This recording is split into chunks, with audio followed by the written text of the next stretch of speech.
की धनुराशीसाठी सध्या 6व्या भावातून रवीचं गोचर होत आहे. म्हणजेच कसं आहे, काम, स्पर्धा, कर्ज आणि आरोग्य यांच्यावर थेट फोकस येतोय.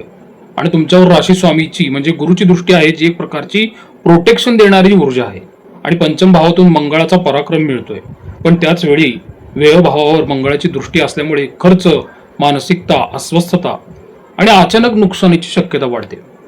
त्यातच 4थ्या भावात शनी असल्यामुळे आडिकीचा प्रभाव दिसतो, ज्यामुळे घर, मानसिक शांतता आणि स्थिरतेवर दडपण येऊ शकतं. म्हणून या ग्रहस्थितीचा एकत्रित परिणाम धनुराशीवर कसा असेल? ही ग्रहस्थिती सरळ नाहीये, ती एक मिश्रित आहे. कसं होतं की त्याची नकारात्मक बाजू पण आहे आणि सकारात्मक बाजू पण आहे. जसं की 6व्या भावात असलेले रवी बुध काय करतात, ऑफिस पॉलिटिक्स करतात, अननेसेसरी आर्ग्युमेंट्स आणतात, लिगल इश्यूज आणतात किंवा हेल्थ पण निग्लेक्ट होऊ शकते. आणि व्ययभावावर असलेली मंगळाची दृष्टी अचानक खर्च, झोपेचा त्रास आणि ओव्हर थिंकिंग वाढवते. आणि 4थ्या भावातला शनी घरात ताण वाढवतो आणि तुमची निर्णय क्षमता थोडी मंदावतो. इथे थोडा ट्विस्ट तयार होतो बरं का. कसा की गुरुची दृष्टी म्हणजे कसं असते, एक डॅमेज कंट्रोल करणारी ती दृष्टी असते. आणि 6वा भाव स्ट्रॉंग असल्यामुळे कसं आहे की तुम्ही इथं शत्रू किंवा स्पर्धा ह्याच्यावरती मात करू शकता, जिंकू शकता. आणि 5व्या भावातला मंगळ काय करतो, निर्णय घेण्याची शक्ती देतो, पण शनीमुळे ती मंदावलेली आहे. साध्या भाषेत कसं आहे, तुमच्यावर प्रेशर आहे पण तुम्ही कोलॅप्स होणार नाही. तुम्हाला अपग्रेड करायला भाग पाडलं जात आहे. मग तुम्ही कुठे चुकू शकता? ओव्हर कॉन्फिडन्समध्ये डिसिजन घेतला तर नुकसान पक्का आहे. आणि राग कंट्रोल नाही ठेवला म्हणजे कुठं तुमच्या करिअरमध्ये किंवा रिलेशनमध्ये तर तुमच्या तिथं परिस्थिती बिघडेल. आणि हेल्थ इग्नोर केलं तर त्रास अजून वाढेल. अननेसेसरी खर्च म्हणजे काय आहे, व्ययभावातला तुमचा मंगळची दृष्टी तो अननेसेसरी खर्च वाढवेल. त्यामुळे तिथं तुम्ही खर्चाचं प्लॅनिंग पण व्यवस्थित केलं पाहिजे. तुम्हाला असं सांगू वाटतं की तुम्ही अननेसेसरी आर्ग्युमेंट टाळा, वर्क फेसमध्ये पॉलिटिक्स टाळा, पैशाचं प्लॅनिंग करा. आणि इम्पल्सिव्ह खर्च असतात म्हणजे उत्साहाने केलेले खर्च असतात ते थांबवा. गुरुची एनर्जी वापरा ना. गुरु तुमच्या राशीवर दृष्टी देतोय ना, त्याची एनर्जी वापरा तुम्ही. आता त्याची एनर्जी वापरायची म्हणजे काय की नेहमी सतत अभ्यास करत राहणे, मार्गदर्शन घेणे, चांगल्या गोष्टी ऐकणे ही गुरुची एनर्जी आहे. किंवा गुरुची उपासना करणे, त्यातून तुम्हाला मदत मिळेल. नोकरीसाठी पण कसं आहे, वेळ सोपी नाही. जर तुम्ही सगळं ठीक चाललंय असं समजत असाल ना, तर तुम्ही वास्तवाकडे दुर्लक्ष करत आहात. कारण नोकरीची परिस्थिती वाटते तेवढी सरळ नाहीये. ते कसं होतं की कामाच्या ठिकाणी वादविवाद होतात आणि थोडे इगोचे प्रश्न पण वाढू शकतात. तुमचं काम असूनही नक्कीच दुसऱ्याला श्रेय मिळणार, स्पर्धा वाढेल आणि काही लोक जाणीवपूर्वक तुमच्या कामात अडथळा निर्माण करतील. कसं आहे की व्यवसायात रोख प्रवाह पण बिघडू शकतो. हे कसं, कॅश फ्लो जो आहे ना तो थांबू शकतो. आणि घाईत घेतलेले निर्णय ते नुकसान करणारच आहेत. थोडक्यात काय, काम चालू आहे पण मनशांती जरा कमी आहे. ठीक आहे, इथं सकारात्मक बाजू पण आहे बरं का. कसं आहे, 6वा भाव मजबूत झालाय ना, म्हणजे शत्रू स्पर्धा यावर तो विजय मिळवून देतो. गुरुची दृष्टी आहे ना, शेवटी योग्य निर्णय घेण्याची तुम्हाला क्षमता मिळेल. आणि पंचम भावात मंगळ असल्यामुळे धाडस, नेतृत्व आणि निर्णय क्षमता वाढते, पण ती थोडी स्लो असते. म्हणजे काय, यश मिळेल पण सहज नाही, ते लढूनच मिळणार आहे. कसं आहे की मग कुठं काळजी घ्यायची, रागावर नियंत्रण मात्र ठेवा. उत्तर दिलं तर प्रकरण वाढेल. आणि नोकरी बदल घाईत करू नका. फक्त कंटाळा आला म्हणून डिसिजन घेतला तर चुकीचं आहे. भागीदारीत सावध राहा. पूर्ण विश्वास ठेवण्याआधी तुम्ही पडताळणी कराच. आणि पैशाचं नियोजन ठेवा, नाही तर ताण वाढणार आहे. काय केलं तर मग फायदा होईल, शांतपणे काम करा मात्र तुम्ही. आणि दाखवण्यापेक्षा काय करा, थोडे परिणाम द्या ना तुम्ही, तेच फार महत्वाचे असतात. हे तुमचं काम पुराव्यासहित तयार ठेवा, म्हणजे डॉक्युमेंटेशन पाहिजे तुमच्याकडं. नवीन कौशल्य शिका, गुरु त्यात तुम्हाला सपोर्ट देईल ना. आणि व्यवसायात लहान पण थोडी विचारपूर्वक तुम्ही रिस्क घेतली पाहिजे, कॅल्क्युलेटेड रिस्क म्हणतात त्याला. म्हणून ही वेळ तुमचं करिअर बनवू शकते किंवा बिघडवू पण शकते. फरक फक्त तुमच्या वर्तनात आणि निर्णयात राहील. तसंच कुटुंब असेल, नातेवाईक असेल, वैवाहिक जीवन असेल ना, तर सरळ बोलतोय, इथे तुम्ही जास्त चुका करणार आहात. बाहेरचा ताण घरी आणलात तर परिस्थिती हाताबाहेर जातेच, हे तुम्हाला माहित आहे. म्हणून थोडंसं एक कडू तुम्हाला सत्य सांगतो. कसं आहे की 4थ्या भावातला शनी घरात तणाव वाढवतो, थंड वातावरण वाटतं आणि संवाद कमी राहतो. आणि मंगळाची 12व्या भावावर दृष्टी असल्यामुळे अनावश्यक वाद आणि मानसिक अस्वस्थता वाढते, रागही साठून राहतो. म्हणून जोडीदाराशी थोडं गैरसमज तुमचे वाढू शकतात. आणि नातेवाईकांमध्ये दुरावा किंवा मग मतभेद पण वाढू शकतात. म्हणून थोडक्यात काय की मनात आहे खूप काही पण बोललं जात नाही, आणि तेच काय करतं, पुढे जाऊन समस्या बनतं. याची सकारात्मक बाजू अशी आहे की गुरुची दृष्टी काय करते, नातं मात्र तुटू देत नाही. शेवटी कसं तरी ते सावरून घेतलं जातं.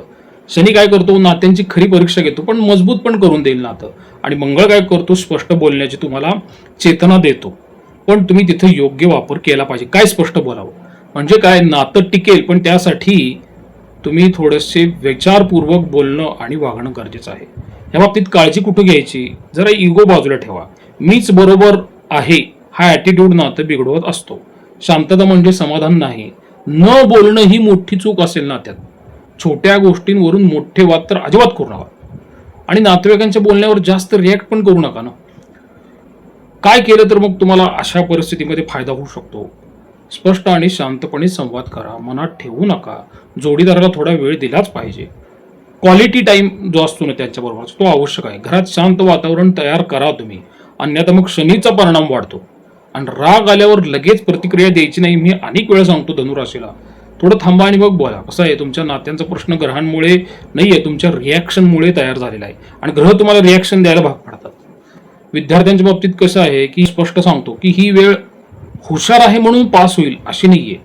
तुम्ही शिस्त ठेवली ना तरच तुम्ही टिकणारे आहात, नाहीतर तुमची घसरण जी आहे ना ती निश्चित होईल. म्हणून विद्यार्थ्यांच्या बाबतीत थोडी काळजी घेण्यासारख्या पण गोष्टी आहेत. आणि कसं झालंय की 6वा भाव सक्रिय झालेला आहे. अभ्यासात स्पर्धा प्रचंड वाढणार आहे. मंगळाचा प्रभाव काय करतोय, मन स्थिर ठेवू देत नाहीये, पटकन अभ्यासात कंटाळा आणतोय. आणि वेळभावाची दृष्टी काय करते, झोपेचे प्रॉब्लेम आणते, मोबाईलचा अतिवापर तयार करते आहे, त्यामुळे नुकसान होतंय तुमचं. आणि 4थ्या भावातला शनी एकाग्रता कमी करतोय. अभ्यासातली कंटिन्युटी जी आहे ना ती कुठेतरी ब्रेक होते, तुटते. म्हणजे काय, बसतो अभ्यासाला पण लक्ष लागत नाही, अशी सध्या विद्यार्थ्यांची परिस्थिती आहे. पण याची सकारात्मक बाजू अशी आहे बरं का, की 6व्या भावातला जो ग्रह आहे रवी, तो स्पर्धा परीक्षेत जिंकण्याची क्षमता देतो. गुरुची दृष्टी काय करते, समज वाढवते, पण योग्य मार्गदर्शन पण त्या ठिकाणी तुम्हाला मिळू शकतं. आणि पंचमातला मंगळ एनर्जी देतो, पण योग्य दिशेला वापरायची कशी हे विद्यार्थ्यांना अजून लक्षात येत नाही. म्हणजे काय, तुमच्या क्षमता आहे पण कंट्रोल नाहीये, अशी सध्या धनुराशीच्या विद्यार्थ्यांची अवस्था असेल. मग कुठे काळजी घेतली पाहिजे, मोबाईलचं ॲडिक्शन बंद करा, कंट्रोल करा, नाहीतर सगळंच बिघडू. आणि शेवटच्या क्षणीच अभ्यासाला करायचं हे थोडं मात्र टाळलं पाहिजे, नाहीतर मग तो फेल्युअरकडे जाऊ शकतो. आणि कंपॅरिझनमध्ये पडू नका, कारण की तुमचा ट्रॅक वेगळा आहे. धनुराशीच्या लोकांना तुम्ही फार वेगळे आहात. आणि स्लीप सायकल पण बिघडू देऊ नका, नाहीतर मग मेंदू जो आहे ना तो थकतो आणि काम करत नाही. मग विद्यार्थ्यांनी सध्याच्या परिस्थितीत काय केलं तर फायदा होईल, साधी गोष्ट आहे, तुमचं डेली रुटीन फिक्स केलं पाहिजे. जी वेळ ठरलेली आहे त्यावेळेसच अभ्यास केला पाहिजे. छोटे छोटे टार्गेट अभ्यासात ठेवा, 2-3 तास असं फोकस देता येईल असं करा. रिव्हिजन्स वरती भर दिला पाहिजे. आणि नवीन शिकण्यापेक्षा थोडं कन्सॉलिडेट करा. मॉक टेस्ट घ्या, तुम्ही स्वतःच्या करून घ्या मॉक टेस्ट तयार.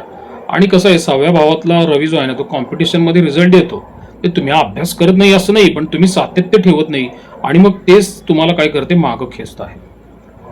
विवाह योगाच्या बाबतीत जरी विचार केला ना तर लक्षात घ्या, ही गोष्ट थोडी धनुराशी बाबतीत सेन्सिटिव्ह आहे. आणि जर तुम्ही स्पष्टपणे समजून घेतली नाही तर मग पुढे जाऊन अडथळा येऊ शकतो. मग याची थोडी काळजी घेण्याची बाजू अशी आहे बरं का, थोडं खरं सांगतो. कसं आहे की 4थ्या भावातला शनी, त्याचं गोचर जे आहे ना सध्या, ते तुमच्या मनात शंका आणि इनसिक्युरिटी फार वाढवत आहे. आणि मंगळाचा प्रभाव काय करतो, राग, उतावळेपणा, कमिटमेंटमध्ये इन्स्टॅबिलिटी देतोय.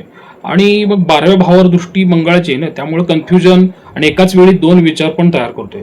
आणि लग्न ठरवताना उशीर, अडथळे, अचानक बदल अशा गोष्टी घडतात. 12व्या भावावर मंगळ दृष्टी देतोय म्हटल्यावर गुप्त संबंध पण तयार झालेले असतात किंवा त्यात पण अडचणी येऊ शकतात. तिथे तुम्ही खूप काळजी घेतली पाहिजे. सकारात्मक बाजू पण आहे या ग्रहयोगाची. कसं आहे, गुरुची दृष्टी काय करते, योग्य जोडीदार मिळवण्याची क्षमता देते. आणि शनी काय करतो, घाईत लग्न होऊ देत नाही, पण योग्य वेळी स्थिर नातंही मिळवून देत असतो. आणि मंगळाचं काम असं आहे की स्पष्ट निर्णय घेण्याची ताकद तुम्हाला तो देतोय. म्हणजे काय, ठीक आहे विवाहाला उशीर झालेला आहे पण चुकीचं होऊ देणार नाहीये, हे त्या ग्रहांचं सध्याचं काम आहे तुमच्या बाबतीत. त्यामुळे तुमच्या बाजूनेही तुम्ही व्यवस्थित विचार विनिमय केला पाहिजे. फक्त इमोशन्सवरती तुम्ही कोणताही निर्णय घेतला नाही पाहिजे. थोडं वस्तुस्थिती तपासा. रिलेशनशिपमध्ये ओव्हर थिंकिंग करू नका, ना तर काय होतं, स्वतःचा गोंधळ वाढत जातो.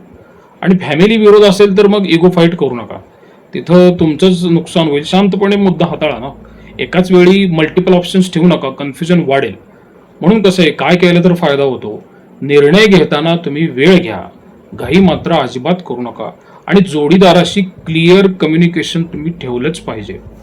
स्वतःचे एक्सपेक्टेशन्स रिअलिस्टिक ठेवा. गुरुचा प्रभाव वापरा. कसं आहे की त्याच्यामध्ये गुरुचा प्रभाव काय होईल, तुमच्या घरातले जे वृद्ध माणसं असतात, मोठी माणसं असतात, अनुभवी असतात, त्यांचा सल्ला घ्या तुम्ही. त्यांचा अवमान करू नका. त्यांचा अवमान केले की गुरुबळ कमी झालं बघा. मग तुमचे ते सासू सासरे असतील, आई वडील असतील, किंवा घरातले मोठे बहीण भाऊ असतील, कोणी असेल, त्यांचा अवमान करू नका. तुमच्या विवाहाला उशीर झालेला आहे, पण तुम्हीच घाई केली तर चुकीचा निर्णय तुमचाच असतो ना. धनुराशीसाठी सध्या उपासना काय असतील हे बघा. फक्त पूजा करून काही बदलणार नाही आणि फक्त मेहनत करूनही नाही बदलणार. दोन्ही बॅलन्स केलं तर परिणाम मिळतो. ग्रहस्थिती कसं आहे, तुम्हाला शिस्त शिकवते, तसंच उपायही हवा आहे ना. म्हणून तुम्ही तुमचा राशी स्वामी गुरु जो आहे ना तो मजबूत करा. कसं आहे की त्याचे काही शास्त्रामध्ये सांगितलेले उपाय म्हणजे गुरुवारी पिवळे कपडे किंवा पिवळं अन्नदान तुम्ही करू शकता. गुरुच्या बीज मंत्राचा जाप तुम्ही करू शकता. शिक्षक किंवा मोठी माणसं किंवा गुरुस्थानी व्यक्ती यांचा तुम्ही आदर करा. त्याने तुमचा राशी स्वामी बलवान होईल. कारण की गुरु स्ट्रॉंग असेल ना तर बाकीचं नुकसान जे आहे ना ते ताब्यात राहत असतं. त्याचबरोबर सध्याचं जे शनीचं गोचर आहे ना ते थोडंसं तुम्हाला अडचणीचं ठरतं. म्हणून शनिवारी तुम्ही तिळाचं तेल दान करा किंवा शनी मंदिरात ते अर्पण करू शकता तुम्ही. आणि शनी मंत्राचा जाप पण करू शकता तुम्ही. त्याचबरोबर गरीब, कामगार किंवा वृद्ध लोक असतात ना त्यांना तुम्हाला तुमच्या ऐपतीप्रमाणे त्यांना तुम्ही मदत करू शकता. आणि शनी काही लक्षात घ्या, तुम्हाला थांबवत नसतो, तो थोडी शिस्त शिकवत असतो. आता महत्वाचा भाग असा आहे की व्ययभावावर असलेल्या मंगळाची दृष्टी काय करते, तुम्हाला उत्साहाच्या भरात चुकीच्या दिशेने नेऊ शकते. त्यामुळे मंगळवारी पण तुम्ही हनुमान चालिसेचं पठण करा. 9 वेळा मंगळवारी तुम्ही हनुमान चालिसेचं पठण करणं सध्या गरज आहे. आणि फिजिकली ऍक्टिव्हिटी करा, नाही तर मग राग वाढेल तुमचा. कारण ती ऊर्जा कुठेतरी एंगेज झाली पाहिजे. कारण मंगळाची एनर्जी वापरली नाही तर ती मग भांडण करण्यामध्ये बाहेर येत असते. त्यामुळे मंगळाला कुठेतरी व्यायाम करण्यामध्येच वापरावं लागतं. आणि थोडं स्वतःवर पण काम केलं पाहिजे. शेवटी आपण ग्रहांना कितपत जबाबदार किंवा दोष देऊ शकतो ना, जबाबदार ठरवू शकतो किंवा दोष देऊ शकतो. त्यामुळे स्वतः पण शांतपणे विचार केला पाहिजे, आत्मपरीक्षण केलं पाहिजे. कारण तुमचा मोठा प्रॉब्लेम ग्रह नाही आहेत, तुमची रिॲक्शनच आहे सध्या तरी.